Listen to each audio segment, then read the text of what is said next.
Today is about to be the most ambitious episode ever. We are wrapping up the season, doing the off-season and transfers, and then coming back for the opening game of the 25-26 season. Good luck editing, Jack. Let's run the intro.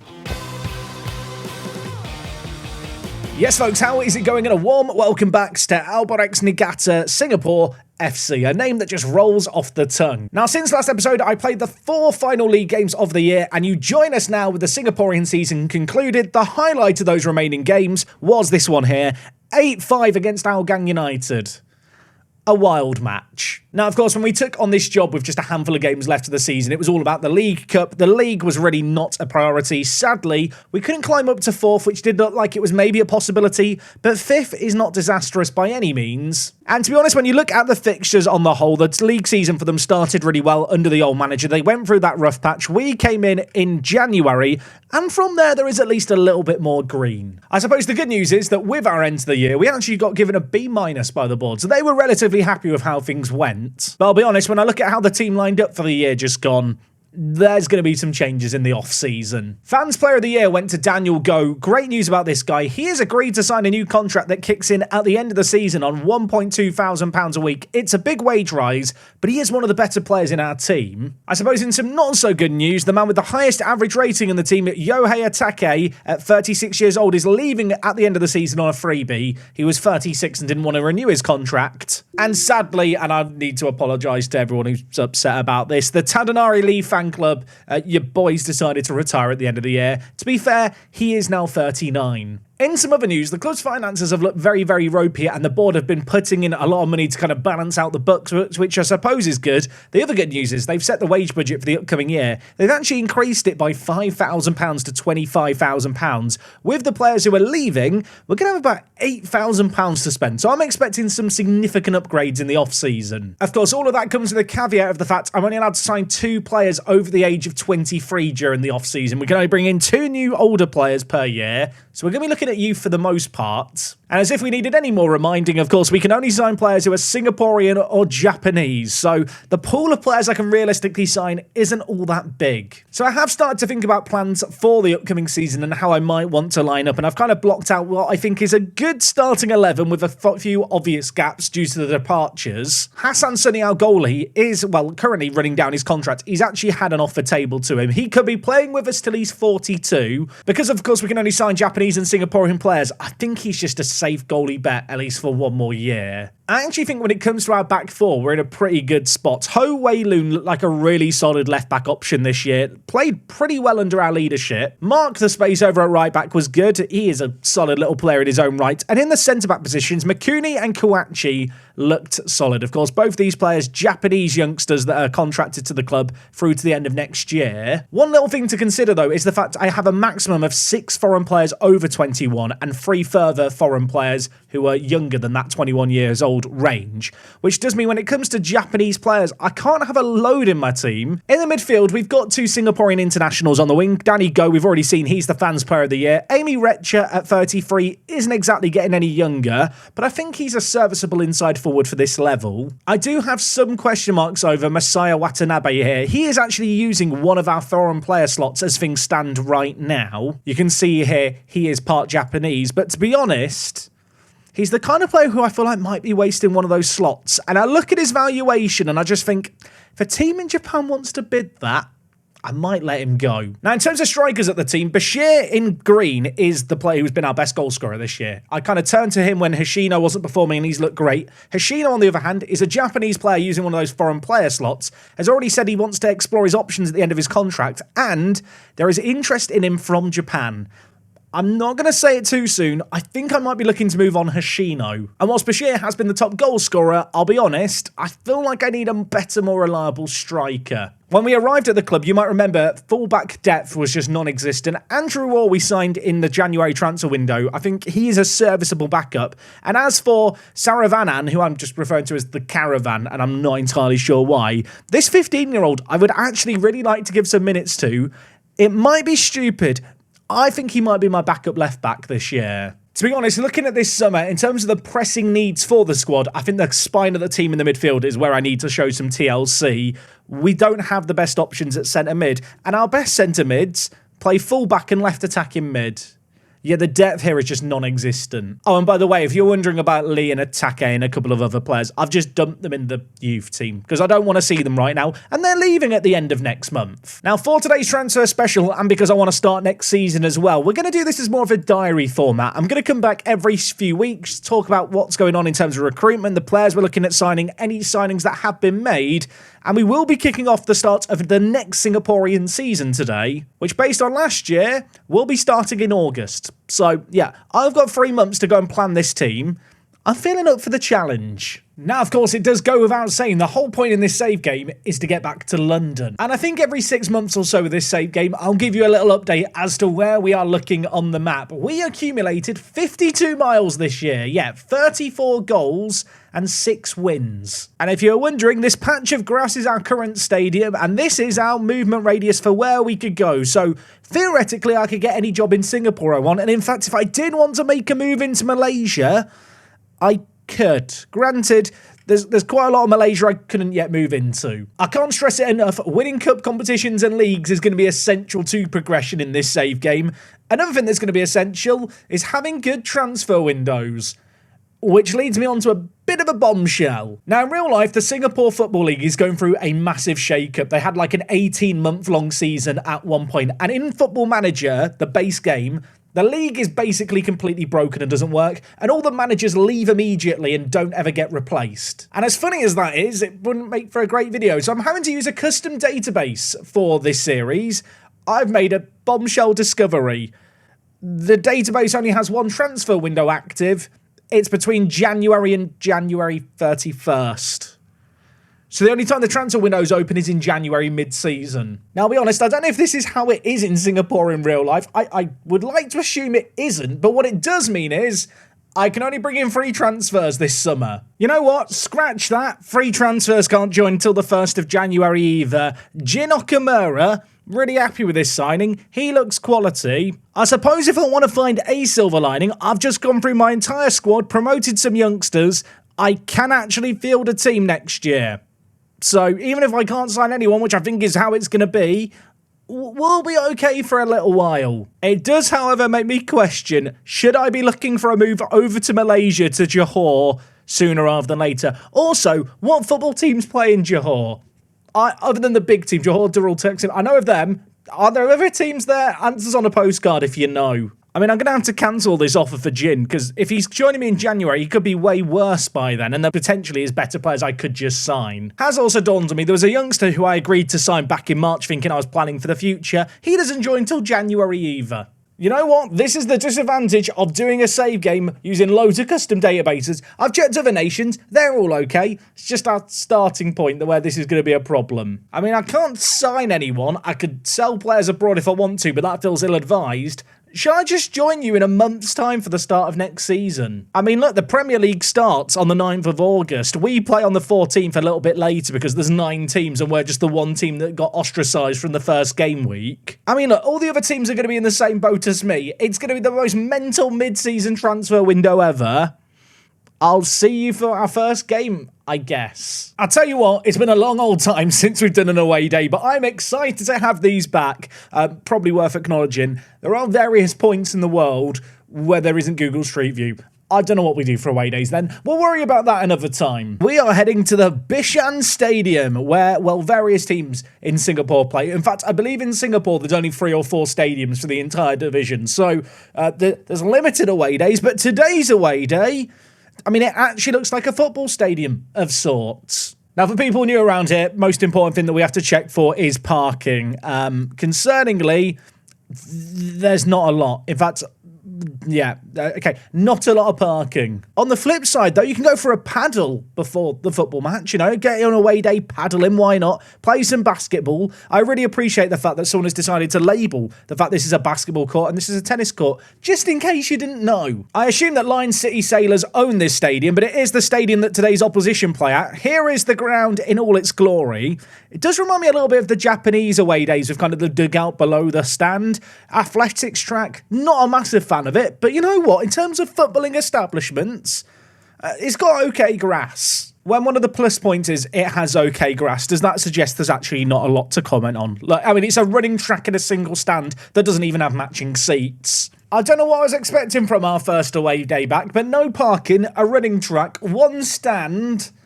I mean, it's just a concoction for a poor rating, isn't it?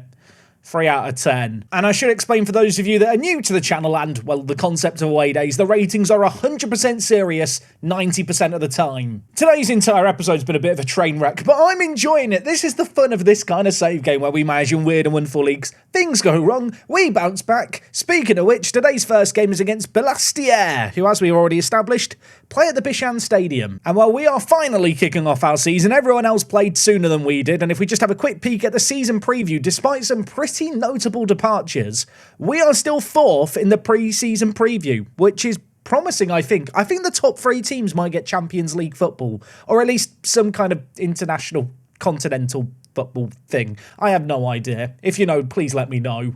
Oh, and if you were wondering what transfers happened over the summer, there were 2 sales for us and then 1 sale for Young Lions. And even in terms of players, or at least not many players went, so everyone's just got the same teams as last year. I suppose the plan for this season is going to be to try and survive until January and then really bolster our squad for the second half of the season. But I'll tell you what, looking at our upcoming games, the schedule is rammed. Also, I'm not sure why it's really bothering me that we play Howgang United twice in a row in the space of 3 days. I know we play everyone 4 times, but surely they could have spaced out the schedule better than that. Anyway, if you're wondering what's the plan for this season tactically, well, I'm pleased to report we are sticking with the newly named Singapore Soup. Yes, our asymmetric 4-4-2 thing is what we are going to be using again for this year. It is a little bit tweaked in terms of some of the roles and, well, a couple of instructions as well. You'll note that the space, Mark, is no longer playing as an inverted fullback. He's going to be playing fullback on support this year, just looking to get forward a weeny bit more. Elsewhere, Danny Go, who's going to be starting out on the left-hand side because of an injury to Rami Retcher, is going to be playing as an inside forward with roam from position and sit narrower.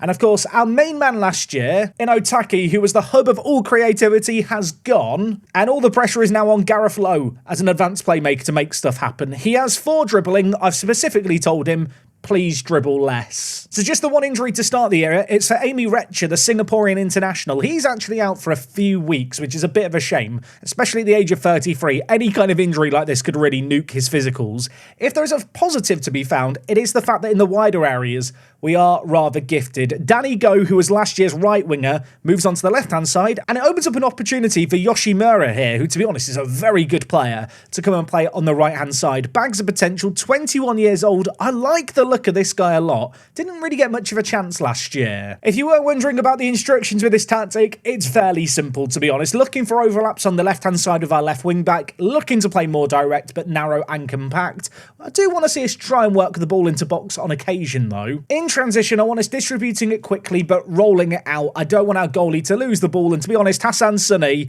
at 41, is he 42 yet? He's 42 later this year. I'm scared that if he kicks a ball, he might hurt himself. So I've just got him being sensible. And out of possession, we're actually playing a high defensive line, but a lower line of engagement. I kind of want to invite teams to play the ball up the pitch to us. Their defence moves higher, lots of space then in behind to get the ball into. Now, interestingly enough, Balastiera predicted to finish 5th. We're predicted to finish 4th, so this maybe will be a close game today. With there only being 8 other teams in the country, we play against everyone 4 times for the year. We're going to become very familiar with the opposition at hand. They're playing a normal 4-4-2. We are not. If you were wondering, by the way, Jack, could you have changed the tactic a little bit in the off-season? Maybe I could have done, but I was really anticipating signings to make that happen, which, as we've already established, didn't exactly happen as planned. And actually, I've become quite fond of the soup. And so is Bashir. He loves the soup. He's drinking from the soup. He's the man of the soup. It's 1-0. Now, to be fair, Bashir was actually our top goal scorer last year, but on paper, he was not our best striker. Today, this season, he is the main striker. He has to keep the goal-scoring form going. And with finishes like that, maybe it's going to be possible for him. You might have noticed as well, the man who got the assist is the happy man, Noor Hissam, who is just a man who always gets assists and just looks happy in his picture. He's playing for the love of the game, and speaking of the devil, here he is playing at shadow striker, wide to the left wing back in Wayloon. Watanabe, our Filipino man, shoots it, hits the post. Go get to the goal, and I'll be honest, I do not know what their goalie's doing there. I feel like I've only seen a very small sample size of games here in Singapore. It feels like we're playing in a different match engine. This shot here, it's the woodwork. The keeper, not agile. As agile as a badger there. Didn't get up for it, and Go scores. Also, apologies to any badgers watching the video, but I feel like badgers are actually quite agile. So far in this game, we are looking really, really good. Rapidly approaching half-time, 55% of the ball. But the main thing for me is 0 shots on target against us. Obviously, no new personnel in the defence. But to be honest, our defence was pretty good last year. So to see it immediately starting this season strongly is just great to see. Both our centre-backs on green ratings so far, although that could change. And a third goal maybe would reduce the pressure on them a little bit. Bashir to Danny Go, who's going to keep it alive. Oh, my word. He's just crunched the woodwork there. We might have another chance immediately. Noshihira into Noor Hissam, the centre attacking mid, drifting, shooting, forcing a save out the keeper. Yoshimura over the corner. Oh, my word, Mark nearly scored. I would have been so happy. I'm a little bit concerned that we're racking up a few bookings here. Let's make some changes. I'm going to bring in Rahman, who's one of the players who came through last year's youth intake. Yeah, he's actually good enough to feature on the bench and play in this kind of game. And Daniel Goer's looked great in this game, but on a booking, I don't really want to risk him getting sent off. And wide attacking midwise, we've got some options. I'm going to bring in Zamani Zamri. Great name, by the way. Fast player, not really good at anything else, but the boy can run. I am allowed to make 5 subs here in Singapore. I feel like I forgot that a lot last year. I can go mental making changes if I want to. 9 subs named, 5 changes can be made. At the moment, though, I'm going to put faith in the players that have put us 2 goals ahead. We're on the cusp of the hour mark, and Yoshimura gives it inside to Zamri, who's just come on. He loses out, but Ho Wei Loon is there to cross it in, and Bashir gets a tap in and makes it free. We're on course for a clean sheet at the moment. I may well have jinxed it because they are now, well, having a chance from a corner. Hizam in the box, shoots, is deflected in. The clean sheet's gone and I'm annoyed. I don't know how obvious it is. I am absolutely loving managing this team and in this division. There's just a level of whimsiness to everything going on. Nothing makes sense. And at the same time, I feel right at home. Granted, if they get 1 goal back, I won't be enjoying the whimsy. I want sensible whimsiness, not whimsiness that sees it go 3-2. Fukahiro, inside, Hizam, shoots. I forgot Hassan Sunny doesn't have hands. Also, it's Fukashiro, not Fukahiro. God, this video is getting demonetized by YouTube, isn't it? Should I be nervous? Nah, it's going to be fine. Mark the space, gifted the ball immediately from a goal kick. Where are you going, Mark? He's on a yellow card, but I'm going to trust him to be sensible here. Great ball to Gareth. Rahman. Noor Hissam again with the ball. Bashir, the goal scorer of the opener, gives it back inside to Noor Hissam. He's on his own. He goes on a run, and he very nearly scored. Makuni to Zamri. Look at him go inside to Bashir. What a touch that is. Noor Hissam to the right. Could go on his own. Oh my word. I will have a fish with that chip as he dinks it over the keeper. And that should be the game now. I can't promise you transfers here at Albirex. I can guarantee you goals and whimsiness. Look at that for a little dink. Oh my word, that was delightful. Kawachi wins the ball nicely. Noor Hissam dinks it. Bashir's through again. He's already on a 10.0. Could he add to it? Oh my word, he actually can. He's got 4 goals in 1 game. This man is my hero. There's something quite funny about the fact that if I was to show you his attributes, he's not quick. And yet compared to everyone else around him, he just looks quite fast. Great finisher, has to be said at the end of it. And this game is done. If you were wondering, he has 11 acceleration and 9 pace. But you know what? It's fast enough for this level and his finishing is good enough too. It finishes here 2-5. A classic, if I might say so myself. I suppose I should give Bashir a bit of praise here. Mate, you were absolutely a joy there. 11 finishing, fully on display. He got 11 goals last year. He might hit that before Christmas this year. And with that, we are top of the league to start things. Yeah, it's probably a little bit premature to celebrate too much. Today's episode is not what I thought it was going to be, but I've actually kind of enjoyed it quite a lot, and I hope you have too. Now, I'm not going to pretend this save game is the most serious in terms of I want it to be the most accurate Let's Play ever. We're trying to get miles to get back to London, but at the same time, I'm a little bit annoyed about the transfer window stuff. Like I said, it should be fine in countries going forward, and you know what? At the end of the day, I think it's made for quite a funny little scenario where maybe we'll thrive. You know what? I'm feeling so good today, I'm going to ask the board for a coaching badge to end today's episode. If they don't give me it, that is really going to be a downer, isn't it? Oh, by the way, Ramlan Rahman, the man who I brought on in the midfield who nearly bottled it for us, he's become our youngest ever player. You love to see it. The board have turned down my request. Right, Daisuke, let me have a little chat with you. I want to continue my development. We have to be selfish here. We fear that if you continue with that sort of progress, the club would lose you to a bigger and better opportunity. It's a good point, isn't it? You know what? I managed to beg them. I told them this really matters. They've actually agreed. I'm getting a coaching badge. Come on. I have no idea how important these are actually going to be, but I feel like it it's probably quite useful in the context of the save game, isn't it? Right, well, Season 2 is off to an absolute corker. Next time out, I have no idea what's going to be going on. I don't want to set any false expectations. Come back tomorrow and find out. Hopefully you guys have enjoyed today's video. Go down link below, leave a like, feed the algorithm ultras, and I'll see you guys tomorrow for more. I'm out.